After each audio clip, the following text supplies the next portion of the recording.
بسم اللہ الرحمن الرحیم۔ السلام علیکم ورحمۃ اللہ وبرکاتہ۔ دوستو، آج ہم کھانا کھانے کے بعد کی دعا پڑھیں گے۔ آپ نے میرے پیچھے اس کو ریوائز کرنا ہے تاکہ یہ دعا بھی آپ کو بہت اچھے طریقے سے یاد ہو جائے۔ جب آپ نے کھانا کھانا ہے اس کے بعد آپ نے یہ دعا پڑھنی ہے۔ تو چلیں سٹارٹ کرتے ہیں۔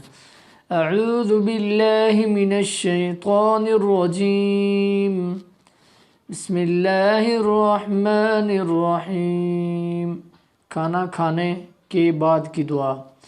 الحمد للہ الذی، یہاں پہ مد ہے، اس کو تھوڑا سا کھینچیں گے 2-3 سیکنڈ کے لیے۔ الحمد للہ الذی اطعمنا وسقانا وجعلنا مسلمین۔ تو دوستو، آج تک کا ہمارا سبق اتنا ہی۔ اگر آپ کو ہماری یہ ویڈیو اچھی لگے تو لائک، شیئر اور اچھا سا کمنٹس کرنا مت بھولیں۔ اللہ حافظ۔